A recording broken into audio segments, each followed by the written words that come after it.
Cantona. Gary Neville looking for his first goal for Manchester United, and what a time to get it! Bruno hits another milestone, but is he still underappreciated? And why does the Liverpool game define Manchester United's season? What's happening, boys? We've got Liverpool coming up. We're going to talk Brentford as well. We're going to talk about the new Snowflake. Well, this isn't the new one. Dan's got a couple of the new one. And we've got the Rumbelows Cup, League Cup here, 1991. Brian McClare scored the goal. And they actually didn't release this to everyone, so I thought I need to get this one. So back in the 90s. And I'm going to show off the program and the hats that actually came with it. So what's going on, boys? How's life going? Oh, it's all going good here. Yeah, it's pretty good in Melbourne. Pretty good in Melbourne. Freezing. It's freezing in Melbourne. You're talking about cold. Oh, is it cold? Cold in Melbourne, eh? Nick, you said it was pretty warm and going? You should not be asking how's the weather up in India. It is pretty up, like we are in toaster oven. We are like heating up like 45 degrees here. So don't even ask. Oh my God. You guys are having a very good weather. Yeah, definitely. Yeah.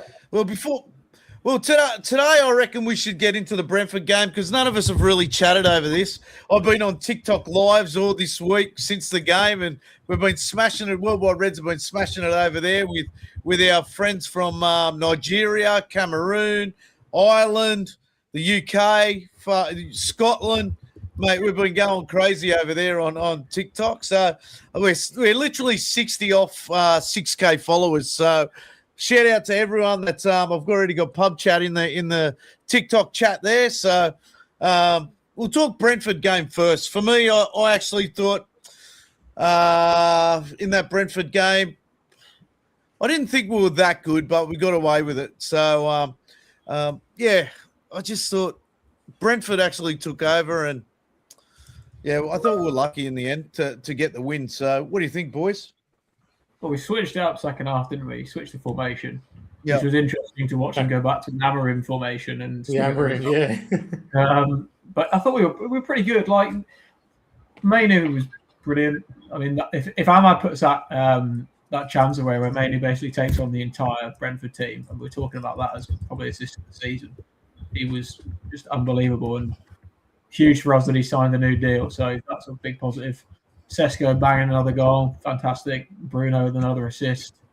Can't really complain about that, can we? So the point is, we got the win, and it was until the last 10 minutes or so. I'd say it was pretty comfortable. We pretty much controlled the game. Like, there was no real danger. There was no real threat they were going to get 3 points from us or even one. So up until you got a short memory. Lamont's had to make like 3 or 4 saves. Yeah, a week's a long time for Dan. Yeah, I don't feel like they were. I don't feel like they were that great, and I thought we were pretty comfortable. Other than the goal. Aiden Evan could have had a hat trick himself. Yeah, well, yeah. How good's he, by the way? He's a hell of a pickup from Arsenal for what, $1 million. So yeah, something like that. Yeah. Yeah, I mean, there were plenty of things to be positive about. Like, we weren't saying this time last year, were we? And Spurs are unlucky in the same sort of boat this year. So I think there's plenty of things to be positive about. And shout out to Jord as well, who was at his first ever United game, absolutely loving it. So yeah, it was cool to see. Yeah, that was very good. Where'd you watch it, Nick? I was watching at home. I think we were quite solid in the first half. And suddenly the tempo got down in the second half. I feel that was basically we were having a cushion of 2 goals. I feel people have been applauding Casemiro's performance, probably even Šeško, Bruno coming in. But I personally think Senne Lammens was outstanding. Those few saves that he has done, I think that was the difference that I had created, and then we were quite comfortably winning at the end of the game. But I think Carrick should probably feel a marginal win with this particular fixture. We could have easily got total as well, as Brentford had many more chances. Like in the second half, we were getting battered left and center. Yeah. But let's see. Like I was hoping that we had this comfortable win and then quite close. Probably like in next 4 games, we have to just get a point to mathematically finish in top 3, getting the Champions League back in Old Trafford. And I think, if you remember, Adam, like a couple of podcasts back, I said I think Liverpool game will be the cherry on the top. Like we will be sealing that particular spot in the Champions League. So let's see how this weekend turns up. Definitely. Alex, what do you think of it, mate? Yeah.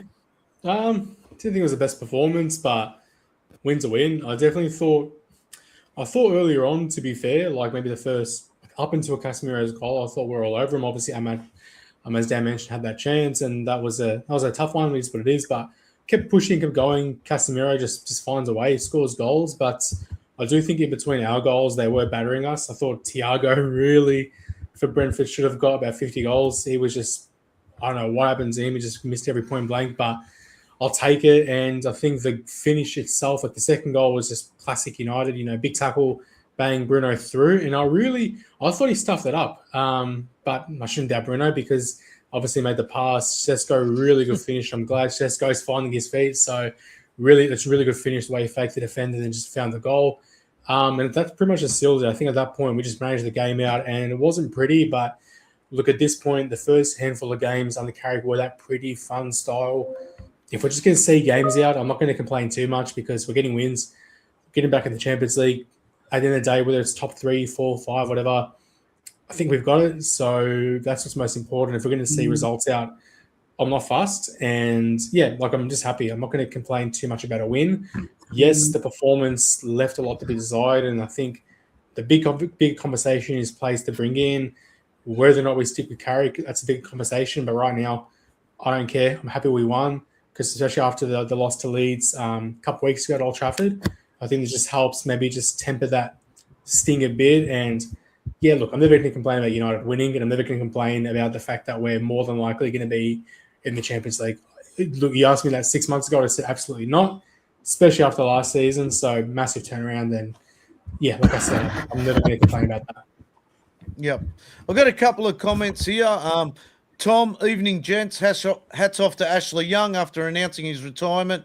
All things considered, he did well at United, given the context around much of his time at the club. Yeah, he did well for United. I mean, I used to complain about him a bit, as Tom knows. But no, he definitely did. I've got a couple of comments here on TikTok here. I've got Pub Chat. I was there Monday. I think we deserved the 3 points. The change of formation worked. Well done to Jordan. He made his debut at Old Trafford at the Brentford game. So he had a ball out there on Monday night. So congratulations to him. He's going to the Liverpool game this weekend as well. He's finding his way around the England at the moment. He's got Brentford were getting behind too easily first half, second half more solid. And Daryl's in here as well. Loving the retro style. Can't wait to get mine. Daryl's a massive collector of kits and jerseys. We often chat nearly every day. I've got we got Buzz. What is it here? We've got Beezus, Nick, but ding ding. Maybe he's talking about your haircut, mate. Looking sharp as usual. We've got Natasha. But it is boring football under Carrick. I don't know what game you're watching. Are you going to come in here again and start sledging? Because let me tell you, if you think it's boring under Carrick, you are kidding yourself. We're on the edge of our seat all the time, wondering if we're going to win or concede. So it's definitely not boring, that's for sure. I want to give a shout out to Kobe Mainu. Kobe Mainu, mate, he was outstanding. What a player. Can't believe he didn't play first. Like, what was Amorim doing not playing him? Exactly, I was supposed to say that. I can't understand.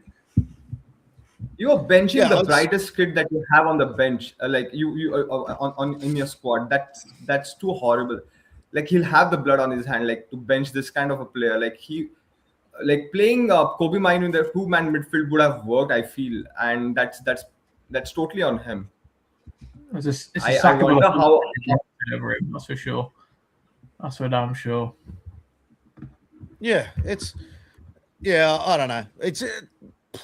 It's a question that everyone wants to know why he never played him. But you know what? To Kobe's credit, he stuck it out. He stuck it out, and congratulations to him. And now he's finds himself with a new contract, and you know what? It's well deserved because he hasn't been on good money at all since he's come through the academy. So looks like a 5-year deal, which is good. 150K a week, which we'd all love to be on, but it looks like Kobe's our future of our football, mate. That movie put on and Ahmed missed it. Jesus, man. I'll tell you what, if that had finished, I would have been – if Ahmed had finished that, I would have celebrated that hard. Seriously. It was the rest of the season. But have you observed the two players that we had in the same era? We had Garnacho and then Kobe Mine. One went totally gaga over his starting 11, not playing regularly. And then the second one, heads down, focus on the training, train hard. And then he was rewarded with the new contract. Yeah. And the second one turned out to be an asshole. Chelsea. Yeah. And that should be that example that Kobe Mino could set with the all young players coming in the like they're aiming for playing in United jersey in top senior level. So kudos to Kobe Mino to keep that mindset like correct, and then giving that direction to the young players that okay, yes, keep your heads down. The time will come with you. It's not always a gray area, and then probably one day you will be rewarded. And and we can see how Kobe is playing. He got a call up as well. Yeah. I got Natasha in here. She's going to fire me up tonight. But City win the treble. United end up this season, no trophies. Natasha, I don't know what fucking treble you think they're winning this season, but last time I looked, they weren't in the Champions League. So it's a non-event. All right? I think she means domestic treble. I think that's what she means. Fuck, she's a moron. There's 115 reasons. I don't know what. Yeah. There's 115 reasons why we don't care we don't care about your comments. You're a joke. I don't know why it's Natasha, relevant, but you should because, be very like, much that's proud City's about race, the not way that ours. United has played.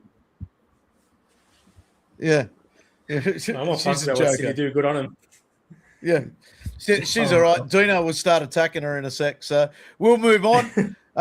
Bruno Fernandes, he gets that assist again, and which is good. He's controlling the game. And you know what? I want to just put up something here. This was pre-game. I thought I'd put it on here. Let me see if I can get it on here. It was a video. Downloads here. This here, Elliot sent it to me today. I did see it. Where is it here?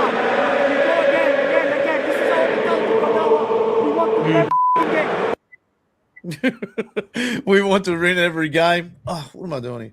We want to win every game. We need this mentality. Now, this is a captain I want, man. Rip in before the game and make sure they listen. Well, look, we can all see their style of play isn't working the best, and we can still see they're trying. But we know with Casemiro, our midfield look good. I love seeing that kind of stuff, and I love seeing Bruno conduct everyone around the field. Mate, he's breaking records. He's now 1 assist to break the record, and 1 assist to equal the record, and then 2 to go past it, which is fantastic. So congratulations to him. What are your thoughts on that, boys? Oh, good is he? Jesus. Yep. I mean, Player. we haven't had a better signing since Fergie, have we? And I'd argue even the last couple of years of Fergie with maybe I'd even put him above Van Persie, to be honest. Like Van Persie had one good year with us and then a couple of meh.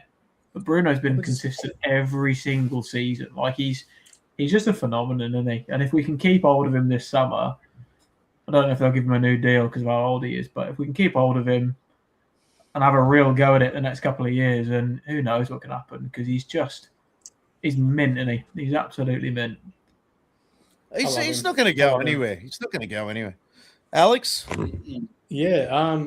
Well, I think just to echo the last point, I think probably like only De Gea would be like the one player like maybe towards the tail in the Fergie's era where it's like, okay, you look at maybe the last 15, 20 years, it's probably Bruno and De Gea, but yeah, definitely Bruno's the best post-Fergie in this, I don't know, dark age, whatever I want to call it. And yeah, I mean, look, he's been my favourite player since he set foot in the club. I remember his first game against Wolves. We didn't win, but he was creating so many chances. And that was his first game. It didn't have a preseason.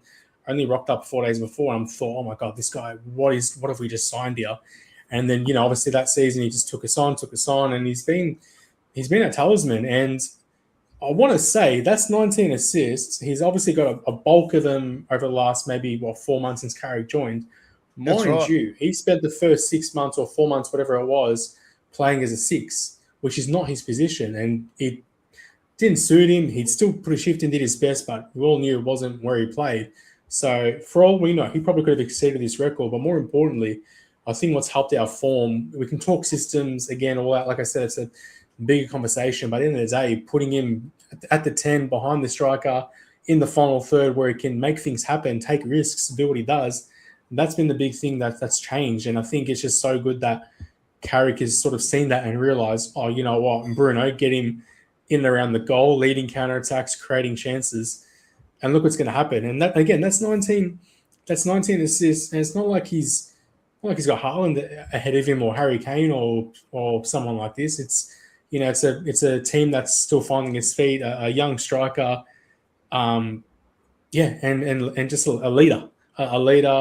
Nick was talking about players that are an example, and I think Bruno is an example of that. He's someone that I think every player there should look up to because he's led us through such a tough period. And I'd like to think we keep him for a few more years, not just to still get the remainder of his prime out of him, but also because if we hope that eventually we're going to go on to, you know, be back to our best, you'd like to think that for that next generation, the next winning team, he's sort of the bridge between these eras of, like, I guess what Robson was to the early 90s teams, where Robson came from the 80s and helped usher in that new era of success. Perhaps Bruno could be that. Yeah. I've got a comment in here. 7 on TikTok. He's got Ryan Cherky is miles clear of Bruno. 7. Just have a look at the stats there. It looks like Bruno's miles in front of Cherky, mate. Yeah, sorry to tell you. And Dorku as well, mate. I think you're struggling big time. I've got a comment here from Dino here. Can't believe people thought Bruno was the problem. Where's Emad? So if anyone knows Emad, I used to do the podcast with Emad, and he used to hammer Paul Bruno. Where have we got here? I've got Tom here too. For me, the reason Bruno looks to have really kicked on this season is simply cutting out the little ill-disciplined decisions, cutting out the little mistakes. He's been instrumental to his form. That one there, I reckon, like, if from the time Bruno's come, he's probably been one of United's most improved players, obviously. Yeah. From the time he started, when he was trying to look for that killer pass all the time, I think he's really worked on making better decisions over the past 5 years that he's been there. And it's come to fruition now over the past couple of seasons, and it's definitely excelled this season. Dino again here. I think the experience of Casemiro having a reliable CDM is a big reason Bruno is doing well. Yeah, and you know what? No one's really mentioned that. Great point, Dino. No one's really mentioned that. Everyone keeps thinking that everyone's learning off. Everyone learns off Bruno, and Casemiro.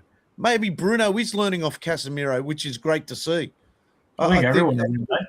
I think you also got to look at the fact that, like, Casemiro's aerial ability is second to none. Like, even Harry Maguire, who's probably best in the air for us, I'd say, has turned around and gone, no, Casemiro's better in the air than me. Like, he scored 9 goals this season, Casemiro, as a deep line. I didn't realise that. It's insane. 9 goals. Yeah. That's the same amount of goals as Joker is. Exactly. You look at Yeah. Well, look at the team this year, though. Like, we've spread the goals around. Like, Bruno is benefiting not only from that, he's also benefiting from a front three that aren't particularly selfish players. Like Mbeumo, Cunha, Amaz had a bit of an off-season, but has had fits and starts at the start of the year. Like, we've got, when they're on form, we've got a really nice, fluent front three. We've not got Garnacho trying to shoot constantly for himself and players that don't really fit as part of the team. I think Bruno's really benefiting from the team we've put together this year. and certainly in the back half of this season since Carrick's come in, we've got a good team. We can get a couple of good players in there alongside them now, another couple of midfield players. God knows what he can do next year. It'll be frightening. Yeah. It will two in mind that I would love. Mate, drop them here. Drop them in now. If I can manifest it, I would love Elliot Anderson and Tonali as the Casemiro replacements. Okay. Obviously, Casemiro's going. I would just love them. I think they're class. I think Tonali, they announced today, Tonali's going nowhere from what I've read. Yeah, and they said that about Isak. We have turned out. We are not going for Elliot Anderson. That is coming up as a new thing. We're not. We don't want to be in the war. I've already heard from some pretty good sources that that Balaba's already agreed to terms. He's already agreed to terms. They're just working on a price now. So we don't want to pay so that'll be really interesting to see what that comes out. We wanted 110 million last year. We're not paying that. No, you can't. You're not paying that for him. She's had a rubbish season. Yeah, but that's what I mean. Like, if you could pick him up on the cheap and get someone like a Tchouaméni, because I really rate Tchouaméni. I think he was brought into Real Madrid to be the Casemiro replacement, right? And he's had a couple of good years, but pretty average. And then this season, he's really kind of kicked on again. He's a great player. If we can pick him up for 60, 70 million, my word. Like, I'd almost rather do that than pay 120 for Anderson. I think he's that good. He's so good. More than Tchouaméni, I feel Kamavinga would do better. I know people have been having much more doubts about his injury, but that lad is versatile. He's the upgraded Daily Blind kind of a player who can play in the left back, in the center mid. He can play 6, he can play 8, and his defensive record as well as attacking records in midfield with Real Madrid is quite good. The only thing that we might have to, and he's not in the favor of Florentino Perez's future squad, so I don't think so. We would have any kind of a transfer battle for Kamavinga. More than that, I feel getting Tonali is one of the best things we could have done. I think Adam, remember we did that potential 11 with the transfers, and I was quite certain that Tonali was the guy we should be targeting rather than Bruno Guimaraes. He is a phenomenal player. He's great. He is a tank. He is a tank in that midfield. He can run. He's the next Bruno-ish kind of a player who can run in and out from the back to the front. Unbelievable player. We should go behind him rather than Elliot Anderson. I know Anderson is anyone's dream transfer. I feel everyone in this podcast would say that yes, we should be signing Elliot Anderson, but I feel the cost that Alex has mentioned, 120 million, is not that good enough to be luring this player. Yeah, we've got Dino. He's flying through. At least 2 of them, I think. We need 2 midfielders at least, anyway. 2 or 3. Yeah. I've got Dino. We have a few comments from Dino. He's flying through. He loves this subject. He says 60 million for Baleba. Deal, you heard it here first. Yeah, Dino's got some good sources. He's got some really good sources, Dino, so I wouldn't put it past him. Alex Scott for 50 million, I would like, definitely. Camavinga spends more time in hospital than Luke Shaw. Yeah. I want to talk about Luke Shaw as well. Let's stick to Prem for our signings. Yeah, I look, it's been proven that our boys from that have started with us, like we'll talk about Mbumo soon enough, that's for sure. And Tonali is a gambler. I don't think we'll go for him anyway, personally, because he's 28, 29. So I just don't think we'll go. No, he's not that old. He's 24. He's 24.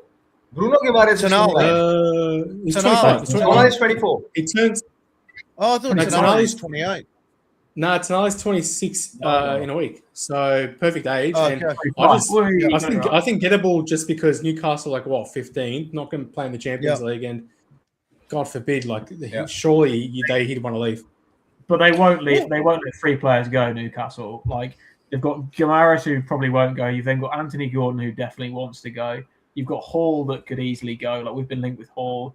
Tonali's another one. Hall. Yeah, I would love. If you offered me one of those two, given that we're definitely going to sign 2 midfielders, I'd rather take Hall. No, I'm not saying he's a better player than Tonali. What I'm saying is the financial ramifications of signing Sandro Tonali from Newcastle, given that they're only supposedly going to let 1 person go, maybe 2, would be astronomical. Let's pick up Hall. We know we need that position. You know, Shaw's really on his way out, and let's go and get up another midfielder from somewhere else. Baleba for 60 million is a bit of a steal. I think he had a good AFCON, even though he's not been fantastic for Brighton. Played very well against Chelsea. Like, he's got potential, and you get the right sort of players around him, he'll be mint. So if we can pick him up and somebody else, even Hall in that for cheaper than Elliot Anderson's going to cost, let's do it. Do it. Even Laurie will happen to say that United are for 2 midfielders, 1 left flank, and 1 experienced striker. That is the 4 signings that we are certain. Danny Welbeck, anyone? I'm not sure what 2 midfielders. So Danny Welbeck. Danny Welbeck. Yes, I would love to have him because he's a kind of player. He runs a red, and then I feel at least he can get us 30 odd games. Like he can be a good partner for Šeško, as well as Chido Obi, who will be coming in hopefully in the next season. Probably you can see him more in the cup games as well. And Danny Welbeck has that, again, Adam said that we need a Premier League proven player. So Danny Welbeck has been playing in Brighton for such a long time, and he's been delivering quite a good amount of numbers from them as well. A left flank is something we need to decide whether we are going for the left winger or left back. Again, Lewis Hall name came to the picture. We would be targeting him rather than Tonali and other midfielders from Newcastle, because that will be astronomical to go for all the players, and then that would be a backfire for Newcastle as a club. I feel a centre back should we target, because we cannot rely on Delete and Martinez for that matter. Yeah, we need one. What do you think about? We had a very good option in Schlotterbeck. Yeah. What do you think about Ahmed and Mbeumo under Carrick? How do you think they're performing? For me. Yeah, I reckon AFCON's had a massive impact on it though, mate. Like I think Ahmad's not come back the same from AFCON, and like he's played a lot of the games. Like it's not like Carrick's not shown any trust in him. They both speak really highly of him. Like Ahmad will come good. He's not had a break. Like AFCON appears to have taken something out of him, but he'll come back. Good pre-season, he'll be fine. And Mbeumo similar. Like start of the season, they were both brilliant. So I think we're okay. But I think that was due to Amarin's style, though. Don't you think? Maybe in terms of Ahmad, because he was a fullback, wasn't he? And he was popping up in different pockets, whereas now Ahmad's kind of having to compete a little bit on the right. So like I get what you mean. I think you're going to make a good point. It's just I don't think it's panic stations just yet. I think just give it a pre-season, give it the first 10 games of next season. And Mbeumo's one of the best in the league when he's on form. And like he's still got 9 goals this year in the Prem? Yep. Like that's not bad for a first season at United. Like, and he's won us some games. A couple of games at the start of the season where he was electric. And he's not the sole. I can't even say this is a tongue twister. The sole goal scorer at United, like he was at Brentford last season. So we're not having to rely on him to do everything. Like he's still going to provide the width. He's still going to make the good runs, and he's still going to make the right decisions, make the right play. And I think like our attacking wing stocks are, I don't want to say like sealed, but I think they're okay at least for a couple of years, because they're doing what they need to do for the team. It's not like you mentioned earlier with Garnacho or Anthony, these kind of players just dribbling, doing nothing and just taking pot shots. It's a lot more working for the team. And I think as well, like I think at the end of the day, I want the goals. You want the goals primarily to come from Sesko. He's a 6'5" big striker. That's where your goals are going to come from. So I think, and they're starting to work with him. I think if your attack is in service of him, that's really the focus. So Ahmad doesn't need to get 20 goals. He gets, if he can end up on 11, 12, especially with all the upheaval, you'll take it. He's versatile as well. Like he's only going to get better. Ahmad. Like he's He's seen how good he can be. Like he's a great player. Dino's made a Even comment Ahmad down here was about it. quite. It's not about his goals. It's about the whole game performance. Looks slower and bigger than the start of the season. Maybe there's a niggle there, but he hasn't been great. I reckon it's AFCON, though. I reckon Dino makes a good point, but I honestly think since AFCON, his output's kind of not necessarily just his output, but his overall game performance over 90 minutes has changed. I think he just needs a bit of a break, take him out of the limelight for a bit, get to the end of the season, and then see how we go. Because what do you reckon, Ad? Do you reckon it's before AFCON he tailed off, or do you reckon AFCON's had a massive part in it? Ahmed, are you talking about Ahmed? Yeah. Yeah. For me, I don't know. I just think he's found himself in a hole. Look, on the weekend, he didn't look happy coming off either, but he's only got himself to blame, really. Like that Kobe Mainu put it on a platter for him like a couple of times. It should have been finished. Whether the player was just coming in just to just to get in position to block it and it hit him. You got to be scoring there. There's no excuse for that. You had so much time on the ball to pick a position. Yep. And it's not like it hasn't been that way for him a few times this season. So I really believe he misses Mbumo in front of him. I think Mbumo and him had one of the best combinations in the Premier League at one stage. And that was gonna be my point leading into the Liverpool game this year, this weekend. For me, if you're gonna play Ahmed Diallo this weekend, I think you need Mbumo playing in as a 9 and then Cunha on the left. Because I think that front three, especially with Mbumo and Ahmed, I think they work better together than with Sesko. I just, you know what I mean? Mm. Yeah, it's a different sort of dynamic, isn't it? But how good is it that he's got that option now? So good. Yeah. Yeah, he's defensively providing all the numbers, by the way. Yeah, defensively, the second goal. Diego Dalot would be lost without Ahmed Diallo. He'd be lost without him. Seriously, he has saved his ass that many times. And I know people think I'm harsh on Diego Dalot, but Ahmed Diallo, if you have a look at it, he's saved his ringer probably a dozen times this year because he gets forward. And I don't think sometimes he realises it's just the turn of defence and he really just jogs back. And Ahmed Diallo reads it, I think, a lot better than him. He can't jockey to save his life. Nah. Yeah, but I feel the next season we'll be having a hell lot of games, and then we'll need different kind of strategies.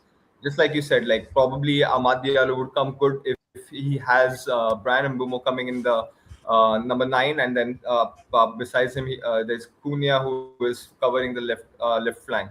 That is one strategy we can use for a few games where Šeško can come in and then Ahmad Diallo pushes back or probably sits out and coming in as an impact player. So I think this season has been quite tricky for him. The first half of the season was quite good. We felt Ahmad is that kind of a guy that we had paid a good chunk of amount, and then he's turning up to be some sort of a talent. He is a talent, no doubt. I remember Papu Gomez happened to say that he's one of the best dribblers when he was in Atlanta. So I don't want to put a pressure on Ahmad for that matter. He's quite young, to be honest. He had a very good season under Sunderland as well, in Sunderland. And probably the next season, when we are playing a hell lot of games, we would need Ahmad's expertise come into the picture. And then probably a few players who will be coming in as new transfers. I've got here Tom's written.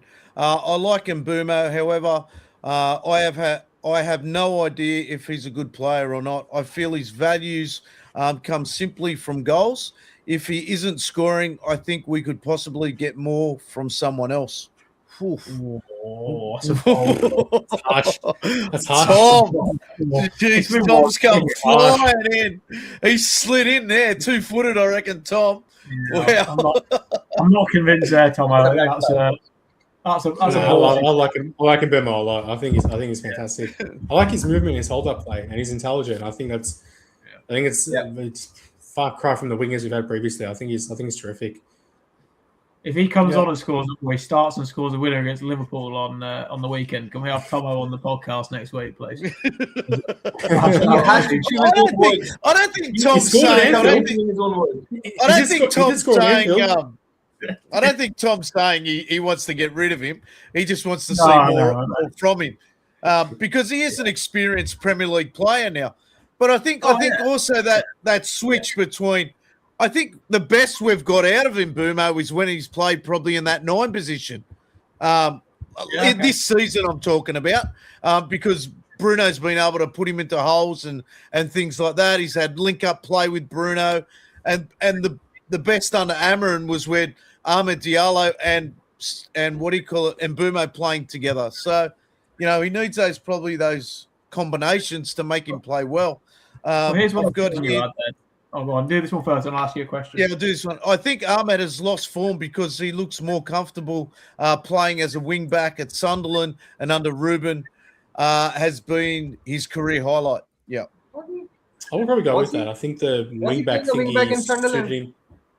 He wasn't a wing back. He was a wide winger, but I think he likes that position where he's holding the width and can just run, like whether it's a wing back or a winger or wide midfielder, whatever you want to call it. I think he just likes that width. And I was probably thinking, I think Dino's right there. I was thinking he probably did like being that wing back under Amarin because it was the part of the pitch that he likes. Whereas now it's a bit more, exactly. Now it's a bit more cutting, inverting, having a cut in. It's more of like an inside forward or wide forward. And he probably doesn't like it as much. He probably doesn't get the best out of him. But again, between Ahmad, Wemo, Cunha, Dolgu, even, I think I said, I think the wing stocks are fine. That's for me. That's the least of our worries. Is that the attacking pitch, part of the pitch? I think we worry about the midfield and the centre backs way more. Yeah, I agree. And if he scores on the weekend, whatever, we're talking a different conversation, aren't we? Really? So yeah. But the good part is, if you guys have observed the entire season, the good part is whenever a player is having a rough season, a rough patch, the other player tries to cover him up. When Ahmad was doing a flying high, Sheshko was not scoring at all. At the same time, when Mbumo was flying high, we wouldn't have seen Cunha coming in. So that's how the balance is. We cannot expect each and every player to be high on the form every fucking time. That's quite rare in Premier League.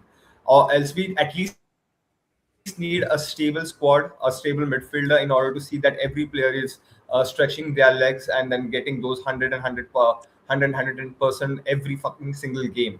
I feel this season has been a quite good learning for each and every player so that they have a good built-up mentality for the next one, because playing 60-odd games in next season would be a quite big challenge. Turning up on the Champions League night, the pressure that United will be having to compete in all the 2 domestic cup games as well. I think it's a very good base. I would still say I'm really happy that all these players have gotten a good chunk of exposure, how the pressure can come in, how form can impact their playing style, and probably they would be improving in this preseason as well. I'm hoping that Carrick is the guy who will be leading them, but at the same time, I won't be surprised if Carrick is not the person who is on the wheel for the next season. I've got Pluckoff in TikTok here. He says Ahmed needs dropping, and Brian is getting that way too. Look, you got Shea Lacey on the bench there, man. Now, I don't know. I haven't seen Shea Lacey. He doesn't defend much at the moment, but what do you call it? It's a tough one when you got Brian Mbumo, Ahmed Diallo, and Shea Lacey all vying for that position. That's why I would like to see Brian Mbumo come into that 9 position. So Ahmed Diallo needs to step up with Shea Lacey's coming in. But we're going to need all these options and plays anyway next season. We're going to play 60, 70 games back in the Champions League, and like to think a better run at the Carabao and the FA Cup as well. We're not going to have this luxury of 1 game a week like we did. So we're going to need these options. Whether it's like Nick was saying, where they're sort of covering each other. If one's out of form, it's also. If one's out of form, you can play another, you can mix and match, you can change things, and you may have to tweak your lineup tactically depending on who you're playing. So, as much as I like to make fun of Arsenal for being a bottling kind of team, they also have 50 billion plays, which allows them to be able to cope with the amount of games they have to play, and that's That's football. All they do is just play. And World Cup coming up. A lot of our players are going to be there. Got to make sure that we're having rotations because they're going to get exhausted if we don't. If we go with this kind of depth that we have now, they're going to be cooked. But this is what we want, though, right? We want young players knocking on the door. We want these people to be given opportunities. We're signing players every year when we've got good young lads in the academy. So I'm quite happy with our wing stocks at the minute. I'm quite happy with the fact that, Shea Lacey might get an opportunity, or Jim Thwaites coming through, or JJ Gabriel in a couple of years. And we've got options. Like, let's see a couple of the young lads and blood them. But at the same time, those players, once they get back firing all cylinders, Mbeumo, Ahmad, Cunha, Sesko, put another experienced striker in there. We've got a good base there to really compete. Yeah. So quite happy with that. But the question I was going to ask you guys was, if you look at the signings we made last summer, now we've pretty much had the whole season. Who are you saying was the best signing? Because I struggled to not say it's Senna Lamont. Lamont. Oh, easy. Yeah, for sure. Easy. He's class. Easy. He's probably been the biggest difference. God forbid we signed Onana. Like, geez, like it's amazing what a goalkeeper can do. But let me put it to you like this, though. Let me put it to you like this, though, Dan. Okay, so when David De Gea was there, right? So this might seem a bit weird, but when David De Gea was there, right, he was making plenty of saves, like Seno Lamont, right? And he became our player of the season, did he not? Making heaps of saves four times. We pumped him up that hard. Bruno Fernandes is probably going to get our player of the year this year. But I'll tell you what, Sene Lamont, he's a very close second. Let me tell you. He's made some, he's made some unbelievable saves over the part since Carrick's been in, or even when he came in for under Amorim. Can I say as well? Like, if I can say as well, because sometimes like he's made a lot of the simple saves, and a lot of saves that are just like relatively routine, and people are like, oh, he's just making simple saves, and I'm just like, I kind of have to retort a little bit in jest, a little bit serious. Is that like we've had 2 years of Onana. The simple saves aren't always that simple. Like, the fact of the matter is, when you have a goalkeeper that you can just know, okay, he's not going to do something stupid, and he's not just going to concede a goal and change the entire game. It helps so much, and it steadies the defense, it steadies the whole team in front of him. And I don't care if Sen Lomans is pulling off, top corner, De Gea saves, or he's just doing a basic, simple catch and across or whatever. I don't care, because he's doing what he needs to do, whether it's a wally or just a routine save. Stability in goal, I did not realize how necessary it was until like going from Onana and by India to Lomans. It's chalk and cheese. The thing for me though, the biggest. Sorry, Nick. No. All good. Oh, the biggest thing for me though is I'm comparing Lamont to David De Gea, right? So the biggest thing for me is David De Gea, whenever something was down to his left-hand side or right-hand side, he would come in quick with a foot save, okay? The thing I'm enjoying with Sene Lamont is getting down to his right-hand side and his left-hand side, and he's got really soft hands as he's going down. He doesn't need that foot save to get the ball away. He's getting down quick enough. My only concern for him is, which he's still only young and he will improve, David De Gea had it when he was that young. His reach, David De Gea's reach is a lot better. Even at the younger age, David De Gea even though he never came and claimed a ball, which Lamont does very well, De Gea never had that in his game. But the one thing De Gea had in his game, if the ball's going top corner, he could get there. His flight was big. He could get there, tip it around the post. That's what worries me about Sene Lamont, is him getting to that one that's even just a fingernail tip is to get it around the post when they're high in the corner. Every time I've seen a player so far whip that ball far corner, De Gea generally that was very hard for the player to score on that one. Sene Lamont needs to work on that quickness into that top corner for mine. I think he'll build into it, no doubt. But He needs to build into that one really quick because that's probably his only weakness. And I know it sounds stupid saying it's hard for a keeper to get it into the save one in the top corner, but that is something that he probably needs to work onto. At least get a fingertip to it because he gets beaten on that quite easily. To be honest with you, he's only 23. I'll just say as well. That's what I'm saying. He's only 23, so he'll learn that. Like that's so young for a keeper. Yeah.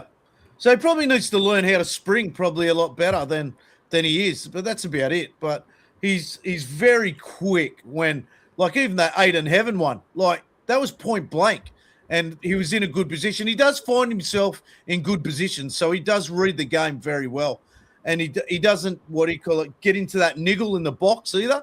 Whereas De Gea used to try and push the player, and then he'd try and fake a foul, and then they'd end up scoring.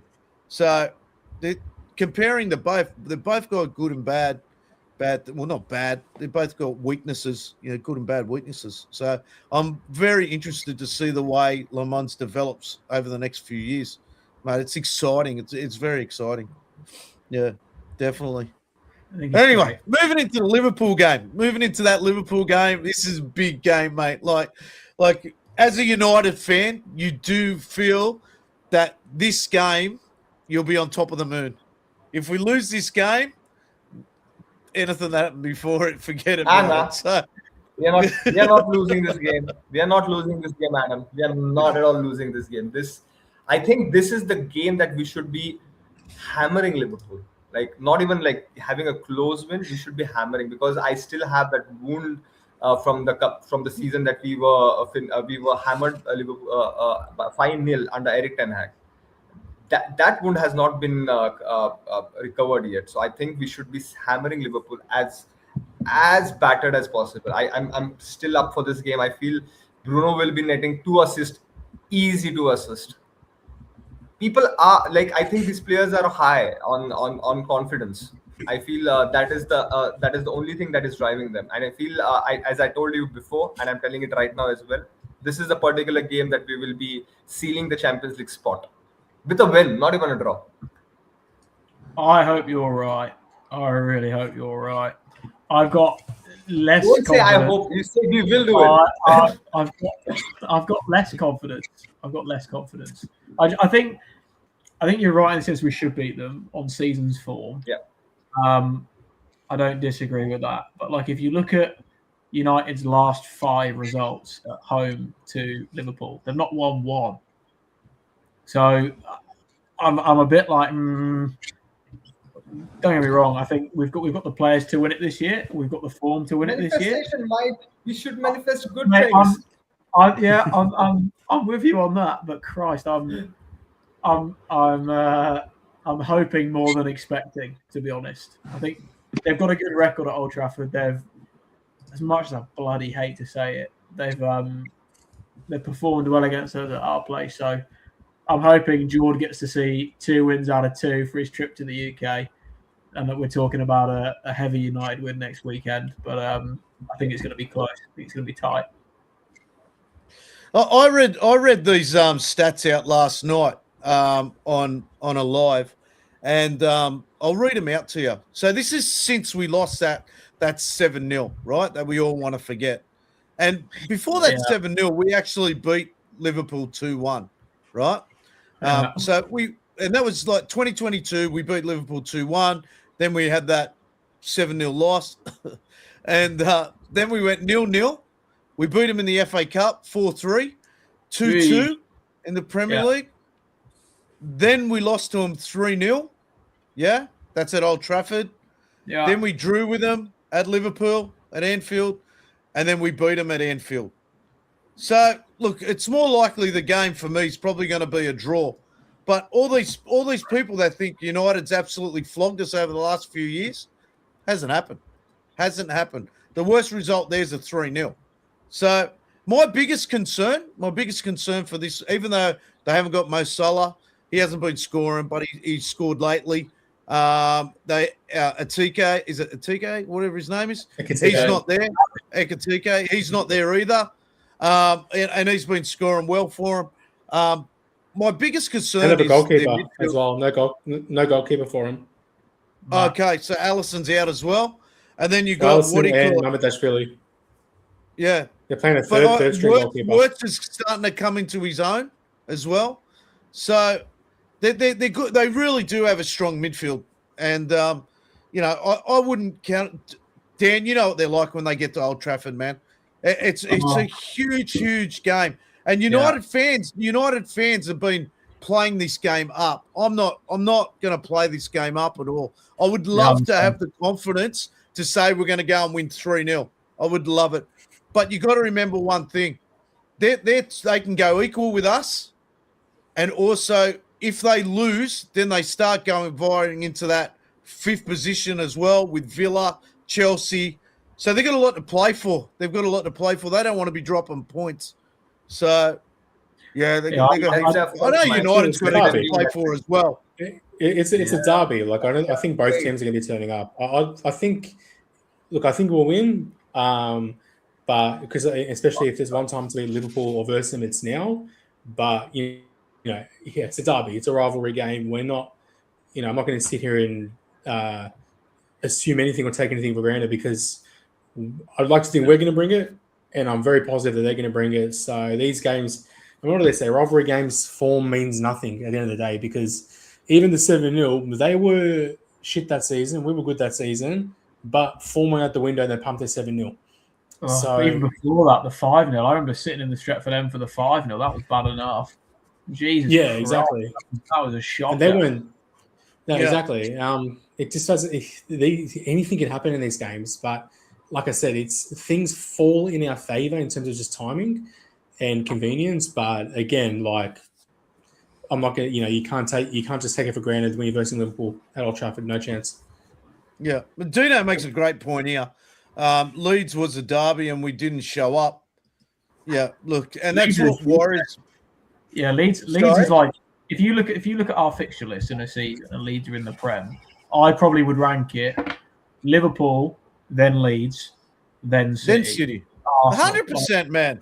Every day of the week. Leeds is a huge game, and we were absolutely terrible, like awful. And even a couple of years, was it last year we drew 2-2 or 2 years ago? No, it was 2 years ago, I think. We drew 2-2. 2 years. We drew to them there at Allen Road this year as well. So I don't think we've been in Leeds for a while. Yeah. Well, we smashed them in that year when Ronaldo was there. Yeah. McTominay scored 2 the year before that as well. We smashed them that year. The COVID year. Yeah. Yeah, I was at the game when we pumped. That was 5-1, I think, at home. The hat-trick, Bruno's hat-trick, yeah. Bruno's hat-trick, and I want to say Mason Greenwood scored one. It was just before Ronaldo signed. That was one of the last games we played before Ronaldo signed for us, so that was a big win. But I've got him here. I've got it here, right? So these are results since 2020, right? So we beat them 6-2. 6-2. McTominay double. Yeah. Yep. 6-2, 2021, 0-0. 2021 again was 5-1. I remember those games, mate. We were pumping them. Then we beat them. I thought we won the league after that game. I thought we were winning the league. Yeah, I was hyped leaving the ground after those few games. I thought we're done. We won the league. We got all the way. Ronaldo, Sancho. Varane got unveiled that game. He got unveiled in the pre-game. Oh, no. Man, it was so good. 4 assists. Oh, my goodness. Take me back. And then 2022, we won 4-2 again, and then everything after that's been a draw. So we've had 2-2 in 2023. We beat them 2-0 2023, 1-1. That's what I mean. Yeah, 1-1, and then 2-1 loss. They've been relegation fodder for the better part of 5-6 years, but against us, they're turning up. So, same thing with Liverpool. Doesn't matter about form. Like I said, form can help out things, and some things can be convenient, but it means nothing. These teams, and often for some reason in these rivalry derby games, the other team seems to understand that more than perhaps we do. Again, if we change that on Monday, fantastic. But again, you can't take it for granted because God knows what can happen. Yeah, we all want. I was saying, Dino's written in here, and I was going to say the same thing. A lot of the old fellas, they put Leeds first, definitely. Yeah. Mate, the rivalry there with Leeds, and most people probably don't realise that, but Leeds are probably worse than Liverpool, without a doubt. Yeah. So I mean, my old man was a Leeds fan, so you can imagine what that was like growing up. My man's a Liverpool fan. It's all good. Yeah, it's no fun. Is it? It's no fun. All right, let's. United have just announced that Kobe Mainoo signed a deal 10 minutes ago. So He did sign the deal. That's good. That's good. We broke it about a week ago on Worldwide Reds. We broke it about a week ago. I know this stuff, boys. I know this stuff. All right, let's get into our retro segment. So, Dan, we're getting into the retro segment. That's why Dan and I are wearing these. So, I'm going to start off here. I've always wanted this jacket from the time I watched that Rumbelows Cup final. I don't ever remember them releasing this to the fans in 1992. I mean, I've got the 1990-91 catalog here. When this jersey came out, I actually bought it out of this catalog. But I don't ever remember them selling this to the fans. So it's good to finally have this with this, because Brian McClare scored in the Rumbelows Cup final in 1992 with this jersey. We won it 1-0. I'm still, if anyone's out there, I'm still want a pair of shorts to this jersey. They're the blue ones. I would love to get the shorts. The shorts are fine. And I'll tell you what, I'll be happy to be a full kit wanker if they come out, let me tell you, because the blue socks that came with them too were mint. So it's even in here. It's even, you probably can't see it there. Where is it? Let me go this way. There we go. You can see Dennis. It's not Dennis Irwin, I don't think. I think it could be Ryan Giggs. I can't see see glasses on. Go back in. I think it's Ryan Giggs. Yeah. It's Neil Webb. Neil Webb on the other side. Neil Webb on the other side, but I think it could be. Let me have a look here. Put my glasses on. Oh no, it's just a model. Yeah. Best looking model. Because you got Lee Martin and Robbins down here wearing those funky wearing those funky outfits. How's these two here? These two here, which is the 1990 and both of them obviously 1991 jerseys. So you could buy them as a pair as a kid, and the price was, where is it? Replica box kits. So you could get it in the 26 to 28 inch to the 32 inch, 38 quid for both. Imagine that, right? That's like having an iconic kit of the day now being modelled by someone like Angelo Enrique or Guillermo Varela, and we all remember to buy this at the time. The large was 20. Where is it? 24 quid. So, but I'll put some perspective on that, right? 24 quid. So it's $50. So I was a first year apprentice at that time, and I was only earning $200.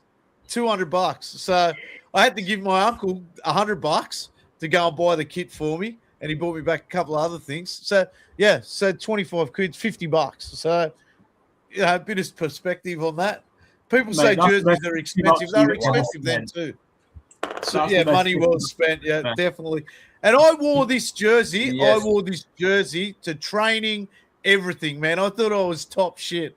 And it's still in mint condition. Like, there is not a flaw. Maybe in the sharp tracksuit out. In the sharp tracksuit out. Come in the jersey. Yeah, I'll take the jacket off and wear the jersey. Is that what you're saying? Yes, please. Yeah. This feels like a jacket off. Guns out. This is no longer PG, is it? This is like 15 grand now. That's it. Look, it is still in good shape, still fits. So that's from 35 years ago. Yeah. And I wore it to train nearly every week. Well. Yeah, it's held up well. Yeah. I thought you bought it just like the other day. Yeah, it's in mint condition still. Like, the sponsor's got a few white patches in it, but like spots. But mate, it is such a good jersey. 40 years or whatever. Yeah, it's not bad, eh? It's not bad. Yeah. You should appreciate the quality of the material that was used that time. Not anymore. Yeah, to be fair, like these jackets. These jackets are made in nearly the exact same material as they were back in the day. They're They are. mint. And it's even got the inner inside it as well. I've got a Pogba jersey, and 8 years ago, and it's falling apart. Like the sponsor, the name, the number, they're peeling off, and I'm like, Yeah. $150 for this, man. It was only 8 years old. It's not like jersey. And I didn't wear it to You would training. have put them in you put them in the washing machine. Not often. Only when it's like when I've had several wears. Because I don't run around in them. I wear them around the house if I need something comfy. Yeah. I'm not sweating in it, so I don't wash it all the time. I would never put a jersey in a washing machine. Never. Hey, Did you buy it from United? the United? Did you buy it from the United store and that? Yeah. I used to before we had an ultra football in Melbourne. I used to always order off the website and just wait the shipping. I don't know. There's someone. I just feel like that string is like from the Chevy era. I feel like my ones from the Chevy era haven't held up well. But the last few that I've got from the last few seasons, like TeamViewer onwards, they've been all right. To be fair, like God forbid my Ronaldo kit from when he returned. God forbid anything happens to that, because I'll be very heartbroken. But no, I just the Chevy kits. I don't know that era for some reason. Just my kits from that era aren't doing well. Yeah, like Dan bought the new one of this. Dan bought the new one, and I did. The color is a little different. I have got a fake here. I can go grab it. Like, you can completely see the difference in color. So I'll grab mine. Hang on. Yeah. So the fake one isn't too bad. I like it. Yeah, but for me, it's the wrong color. The reason I bought this was just to get Brian McClare to sign it. I didn't want. I don't like players signing my original jerseys because I like wearing them. So, yeah, I got Brian McClare to sign it here. So, and whenever I see, but the badges are too hard. Like the ships on them are ordinary. It looks like the ship's sinking. Like, yeah. That's a new one. So if you look at it, I don't know how good your camera is at, but they are different colors. Like I've got an original. Yeah. I accidentally bought 3 of these. I was only meant to buy 1, but the United store's terrible. So if anyone wants one, Dan's got them up for sale. Otherwise, they're going back to United Direct. So I don't know how you accidentally buy 3, but I'm an idiot. I'm an idiot. Send me one in India. I'll pay the shipping charges. If you want to That's as good as buying a new no jersey. problem. Yeah, mate. So I've got this, and then I bought 2 of the black jumpers by accident, which I've now sent one over to one of Ad's mates in Sydney. And then I got 3 of these. So the 2 that I've not kept are still in the packaging. So yeah, if people want a jersey or they can't get hold of them, hit me up, because they're just going to go back to the UK if not. So yeah. But they did turn, like, even the badge on the one that you've got, is it soft? It's a little hard, isn't it? It's like these sponsors and the Adidas, they're all soft. It's very different.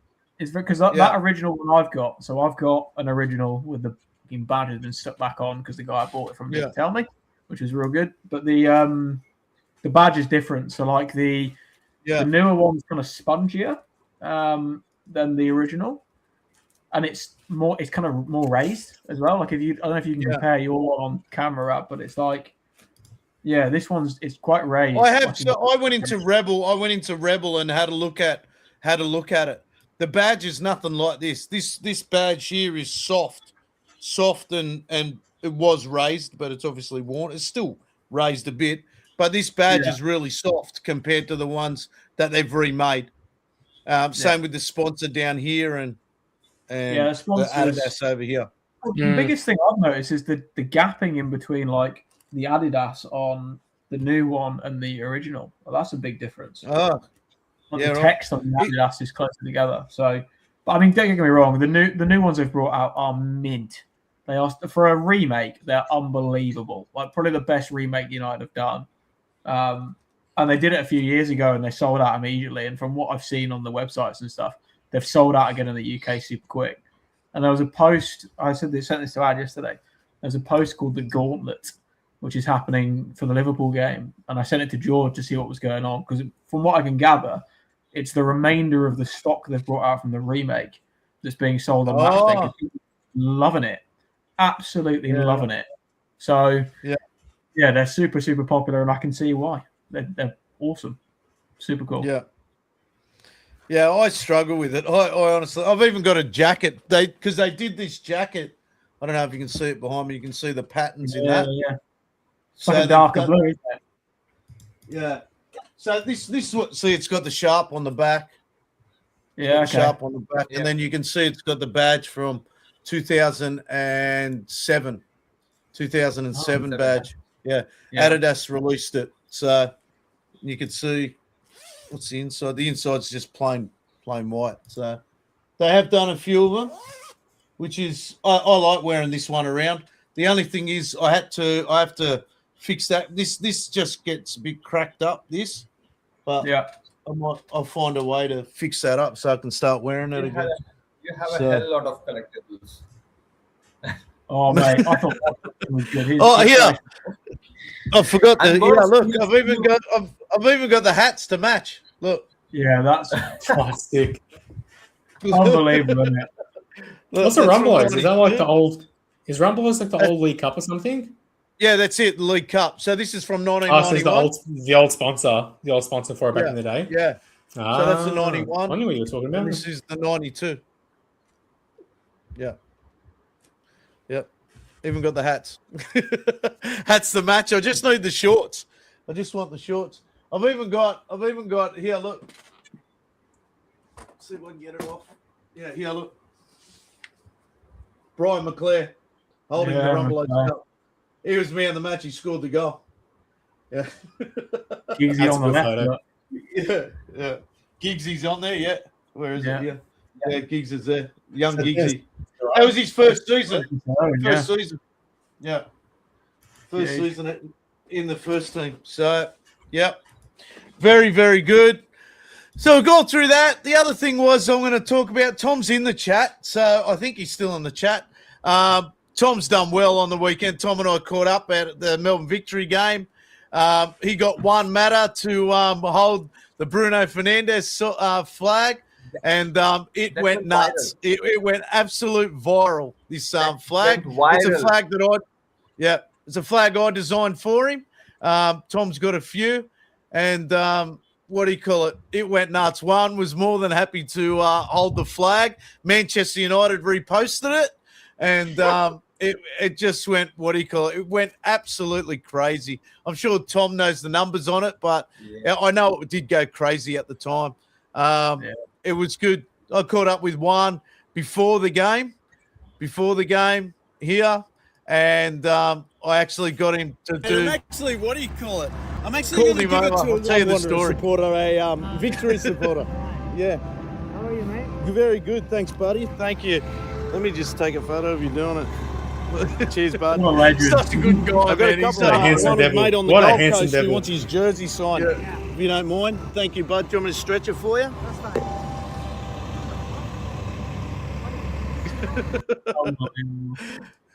So the situation was, right, I actually went out there for Dino.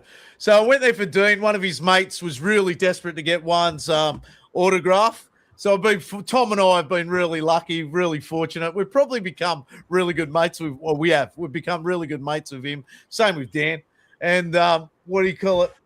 I went out there probably 2.5 hours before kickoff. Maybe it could have been 3, because I really didn't want to miss the bus at Wanderers. Unless you're the home team, you come out through the front door. If you're the away team, it goes behind what do you call it? An encaged area, and then they walk through underneath the stadium. So I knew all this because of my future son-in-law, George Antonis, who used to play there, and his brother was playing for Melbourne City at the time, Terry. And so I waited out there by myself. The bus arrived. I'm thinking, 2 hours, 3 hours before kickoff they'll arrive. Nah. 2.5 hours? Nah. 2 hours before kickoff they rocked up. I quickly set up the flag. I had a flag, and it had one matter on the front, and it was all about me sledging the Wanderers about how they treated one. And then what I wanted to do was line up one at the end of the game to go and give the flag that I got signed off him to one of the Melbourne Victory supporters because I wasn't doing anything with it. They would appreciate it more. So it was nice. At the end of the game, he came over. Tom got a photo with him with the flag. He came over, always has a chat with us, and he gave the flag to a young fella, a couple up from me. I called him over. I said, would you mind just giving the flag to him? And he went over to him, gave him the flag and everything. Mate, the kid was nearly in tears. The grandfather was nearly in tears. They couldn't stop thanking us, and it was really good. Mate, we had probably another fella come in and go, where'd you get the flag from? Where'd you get the flag from? So it's all right. We designed them. I said they're one of ones. We don't do any more. We don't make any more. What do you call it? So it was a really good moment. We like to keep people happy. So we do that at Worldwide Reds, and Tom's always there. Justin was there as well. I don't understand people that don't go and see one. I honest to God, I'll never work it out. It's crazy. You've got this bloke's won everything in football, and he's such a nice guy. It's just ridiculous how you will never ever see a player like it. Yeah. You'll never see anyone like it. You know what's funny as well is like how much he loves like Australia, and I'm not sure what he prefers. I don't know. I'll just be put on my hat and say that he likes Melbourne more than Sydney. But it was actually funny. I was watching a video. I was watching a video the other week. Popped up. It was a reel. He got interviewed by some I guess like a reporter or something, and it was like, oh, give us your favorite spots in Melbourne. It was just like listing all these different. And I'm thinking this guy's been here for 6 months, and he's been to more places than I've been. I've been here my whole life. But it's just cool the way he's taken to Melbourne, taken to the league, taken to Melbourne Victory. You just got to sort of respect that. He's not taking the piss out of Australia. He's just really, really buying in. I feel like we haven't had a player this talismanic from like a big player from Europe like that since Del Piero in Australia. Yeah. Where they've actually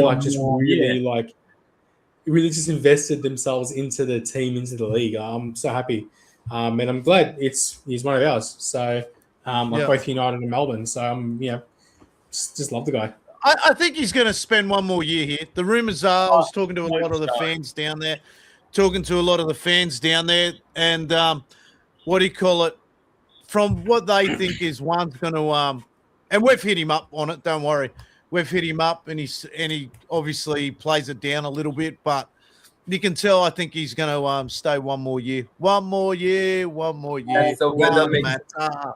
One more year. So we might sing that. I think they got a home final this weekend, and then I think Tom was saying that it might be up in Newcastle. So we might go up to Newcastle and see him up there. So Nick, if you've got something there that you want signed, send me a photo. I'll get it printed off for you. And I want just one video. I have already sent you a photo, by the way, Adam. Oh, did you? I'll have to go back through and have a look. That. Sorry. Oh, did you? I will give you one more photo of him. A good friend of mine is celebrating his birthday today. You remember Virendra, who was there in Sydney with me. So he is a huge fan of Juan Mata. So probably I'll send you a picture. Just try to print out, and a video call would do. Just a small video call of 10 seconds. I would cry. Yeah. Well, generally it'll be around about this time. It'll probably be around this time to do it because the games usually kick off 8 o'clock. They usually finish about 9:30, 10 o'clock. So it'll be ideal time for you. Can you imagine Juan Mata is calling me in India? Like, I would fucking not sleep that entire night. Probably not even the previous night as well. Just the thought of I'll do my best. Calling you, just to say hi. It's up to Melbourne Victory. It's up to Melbourne Victory to win this weekend. Dino's written in here. Dean's written in here. Oh, he's such a good man, Dino, honestly. He's written in here, Nick, if one doesn't do it, I will. On you, Dino. What a game! But Nick, definitely next year, hopefully if they get through the semi-final, then we'll go up to Newcastle and hit him. We'll all go and stay up at Jordan's place. Yeah, I'm expecting an invite. Yeah, mate, we're just rocking up, mate. Jordan won't have a choice. So, but yeah, so we'll try and work on that for you, Nick, and we'll we'll do a live to you for sure. You better be ready, because I've actually done that with David De Gea. I did it with David De Gea in Perth. I don't know if you were around when we did it. We did it for Kira, my youngest one, and we got David De Gea live on the thingo, and he actually spoke to her. My daughter crumbled. She was, I think Kira was literally maybe 8 years old, and like she still loves David De Gea, and she was in tears. And then she got to meet the goalkeeping, yeah. Yeah. That's crazy. That'd be crazy. Nick bringing out all his Perth photos. That's where I met him. Yeah. Very good. Yeah. And she was lucky enough, she met him in 2022. 2022, they toured here last, I think it was. And David De Gea came straight to her. I did a massive David De Gea flag. And he got straight off the bus and came straight over to her. Mate, it was amazing. I think Dino set it up. Dino was behind her with one of our other mates, Shane. I was filming, and Dino was calling him over. He was coming straight away. And it was such a good moment for Kira. Such a good moment for her. And like, she did put a sign up saying, David, can I have your jersey? And he was dead set, going to look like he was going to bring it to her after the game.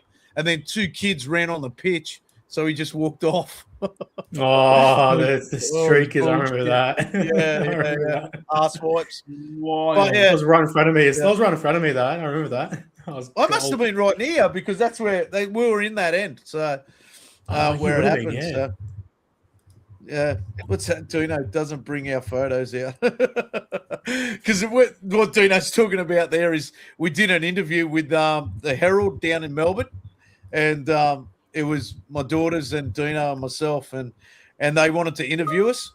So we did a photo shoot around Melbourne, and then they wrote an article about how disappointed we were because Cristiano Ronaldo never turned up. It was far from it, man. Fucking hell. We just got ripped hard for it. It was ridiculous. Mate, I messaged the bloke and give him what for. That's for sure. The journalist, the fucking wanker. All right. Yeah, the journos, especially in Melbourne. Anyway, boys, been great to catch up with you. We've got Liverpool this weekend. Dino and I will probably do a fan reaction after the game, and which will be early morning for us. So it'll be, I think it's a 12:30 kickoff here. Yeah, it's early. It'll be all right for you, Nick. It'll be a good kickoff time for you. I can join. Yeah. I will be in. I probably would be sipping a lot of beers in Goa, so probably I can do a good video chat from these. Hey, Nick. We'll finish on this. Yeah, I meant Nick didn't bring his photo out of me and him. Oh no. I do. Okay, before we go off, I would certainly share a picture with me and Dino. And Dino was quite different that time. 1 second, just be on there. Now that when you say different, you mean he was jolly. He was enjoying himself. We got Nick and his mate onto a documentary while we were there. So, mind you, this documentary still hasn't been released. Oh, that's me, Nick. There he is. Good boy. And let me tell you, for a guy that's from India, he knows every song that possibly comes out of Old Trafford. Very good. I've got many videos of Nick singing on the drink in the casino. Oh yeah, that and was centering good. That was really good. Yeah, very good. Everyone's leaving now. Nick, you got that photo? I'm just trying to finding it. Hang on a minute. Oh God. What we'll do, Dino, we'll send it to you. That way you can save it. Yeah.